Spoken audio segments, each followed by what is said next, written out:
অভয়াকাণ্ডে নির্মল ঘোষের পাশাপাশি এবার শ্মশানকাণ্ডের অভিযোগের তালিকায় রয়েছেন তৎকালীন 17 নম্বর ওয়ার্ডের কাউন্সিলর সোমনাথ দের নাম। অভিযোগের পর থেকেই সোমনাথ দে বেপাত্তা। কথায় রয়েছেন সোমনাথ দে, এখনও খোঁজ মেলেনি পানিহাটি পৌরসভার প্রাক্তন চেয়ারম্যানের।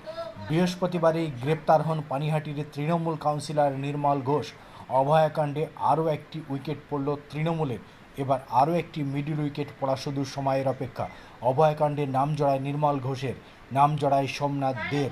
এবার সেই সোমনাথ দেকে হন্যে হয়ে খুঁজছে পুলিশ। অভয়াকাণ্ডে নির্মল ঘোষের গ্রেপ্তারির পর শোরগোল পড়ে গেল রাজ্য রাজনীতিতে। অভয়া ঘটনায় শ্মশানকাণ্ডে নাম জড়িত ছিল নির্মল ঘোষ এবং সোমনাথ দের। প্রতিবেশীদের দাবি, ভোটের ফল প্রকাশের পর থেকেই এলাকায় দেখা যায়নি সোমনাথ দেকে।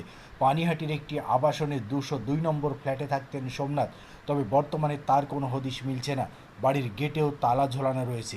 সপরিবারে গা ঢাকা দিয়েছেন এই সোমনাথ দে। শেষমেশ পুলিশ উদ্ধার করবার জন্য রেড অ্যালার্ট জারি করেছে সোমনাথ দের বিরুদ্ধে।